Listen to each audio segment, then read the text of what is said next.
ជំរាបសួរសម្រាប់คลิปវីដេអូនេះគឺអ្នកគ្រូមកចែករំលែកតាក់ទងជាមួយនឹងពាក្យដែលចាប់ផ្ដើមដោយប្រយោគនីមួយៗដែលមានពាក្យថាថែនពាក្យថាថែនប្រែថាជំនួសឬតំណាងឧទាហរណ៍ថែនទីប្រែថាជំនួសកន្លែងបើសិនជាយើងបង្កើតប្រយោគយើងអាចបង្កើតប្រយោគថាฉันมาแทนที่พี่ชายของฉันมาแทนที่พี่ชายของฉันពាក្យនេះប្រែថាខ្ញុំមកជំនួសកន្លែងបងប្រុសខ្ញុំแทนที่จะมาแต่กลับไม่มาแทนที่จะมาแต่กลับไม่มาអញ្ចឹងកន្លែងនេះវាអាចពាក្យថាแทนที่เนี่ยវាអាចប្រែថា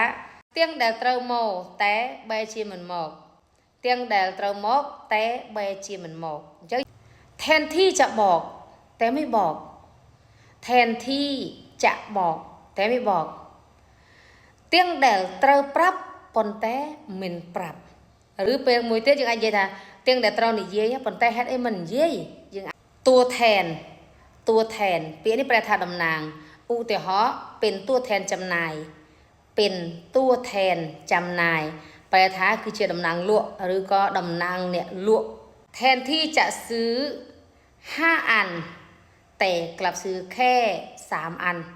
แทนที่จะซื้อ5อันแต่กลับซื้อแค่3อันពេលនេះប្រែថាទាំងដែលត្រូវទិញ5ដើមឬក៏5ប៉ុន្តែបែរជាទិញតែ3